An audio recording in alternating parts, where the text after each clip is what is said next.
प्रिय मित्रों नमस्कार। जैसा कि आप सभी जानते हैं, संत रविदास एक महान संत, समाज सुधारक और भक्त कवि थे, जिन्होंने अपने उपदेशों और विचारों के माध्यम से समाज को जागरूक किया।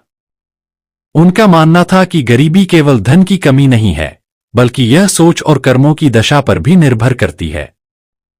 मित्रों, उन्होंने सिखाया कि सच्चे मन से मेहनत करने और ईमानदारी से जीवन जीने से व्यक्ति अपने जीवन की सभी कठिनाइयों को दूर कर सकता है।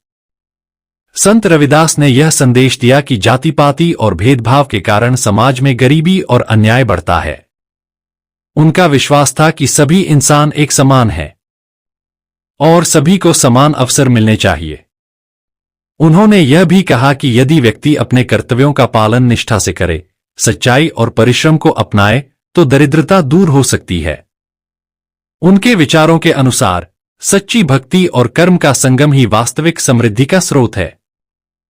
प्रिय मित्रों, यदि व्यक्ति लोभ, अहंकार और आलस्य को त्याग कर परिश्रम करे, तो वह अपने जीवन से गरीबी को समाप्त कर सकता है। संत रविदास के उपदेश आज भी प्रासंगिक हैं और समाज को सही दिशा में आगे बढ़ाने का मार्ग दिखाते हैं। मित्रों, आज की वीडियो भी बहुत ही सच्ची और अटूट सत्य की प्रतीक है। अगर आप इस वीडियो को ध्यानपूर्वक और अंत तक सच्चे मन से सुनते हैं, तो आपकी गरीबी और मुफलिसी हमेशा के लिए आपके घर से दूर चली जाएगी। प्रिय मित्रों, चलिए आपका ज्यादा समय ना लेते हुए इस ज्ञानवर्धक वीडियो को शुरू करते हैं। मित्रों, बहुत समय पहले एक छोटे से गांव में पंडित शिवनाथ और उनकी पत्नी श्रीमती सुमित्रा रहते थे। पंडित शिवनाथ का नाम गांव भर में सम्मान से लिया जाता था, क्योंकि वे एक सच्चे ज्ञानी और धार्मिक व्यक्ति थे। लेकिन उनका परिवार आर्थिक संकटों से जूझ रहा था। प्रिय मित्रों, पंडित शिवनाथ के पास ज्ञान था, लेकिन पैसों की कमी के कारण उनका जीवन बहुत कष्ट में था।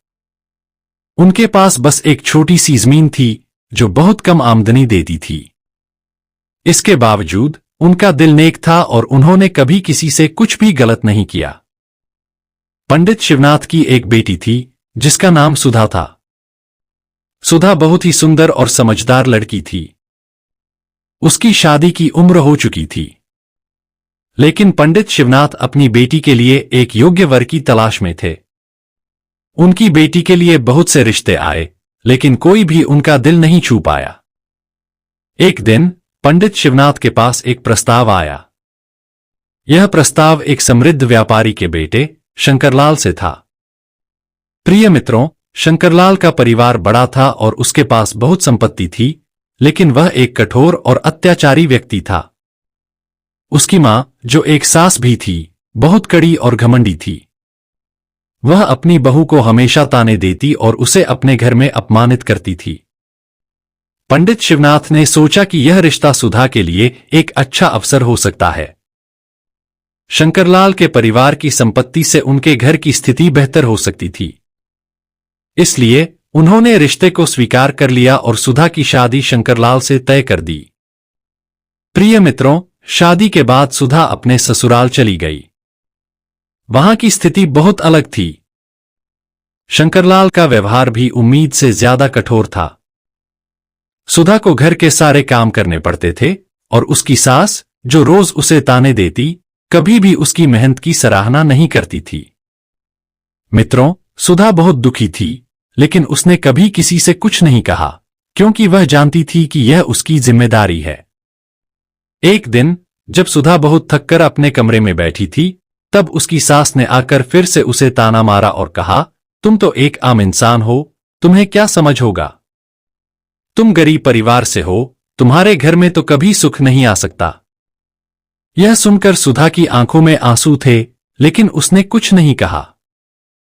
मित्रों, उसी समय गांव में संत रविदास का आगमन हुआ। उनका नाम सुनकर पंडित शिवनाथ और उनकी पत्नी बहुत खुश हुए और उन्हें अपने घर बुलाने का फैसला किया। उन्होंने सोचा कि शायद संत रविदास के दर्शन से उनके घर की दरिद्रता दूर हो सके।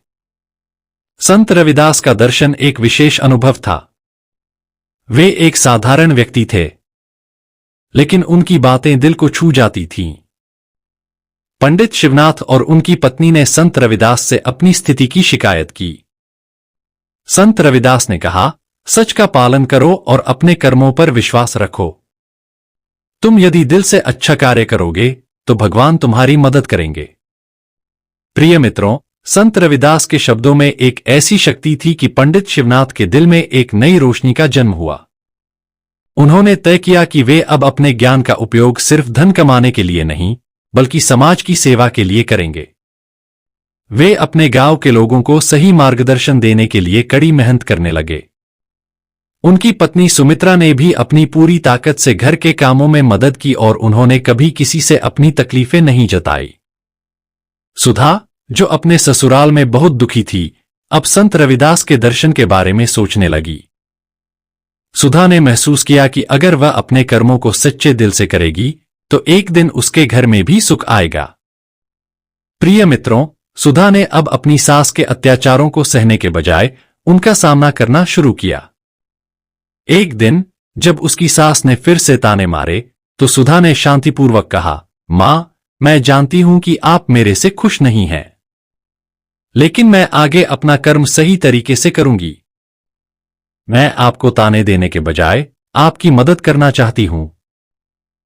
सुधा की बातों ने उसकी सास को चौंका दिया। उसने पहली बार सुधा को एक व्यक्ति के रूप में देखा और उसकी आंखों में एक नया सम्मान था। धीरे धीरे सुधा ने अपनी सास का दिल जीता।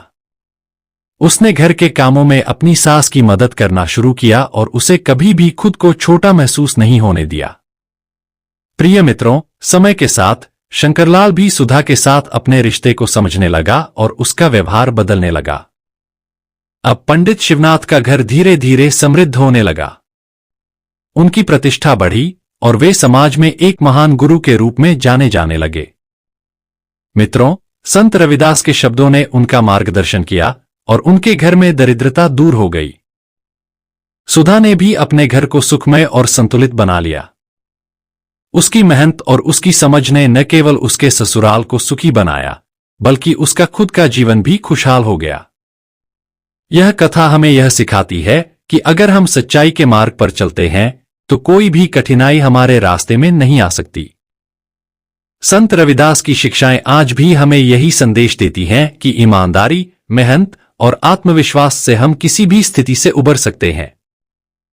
पंडित शिवनाथ और उनकी बेटी सुधा की यात्रा ने यह साबित कर दिया कि गरीबियों से निकलने का रास्ता सिर्फ धन नहीं, बल्कि सच्चे कर्म और सही सोच से खुलता है। प्रिय मित्रों, अगर हमारी यह कथा आपको पसंद आई हो तो वीडियो को लाइक शेयर जरूर करें। आप सभी का धन्यवाद।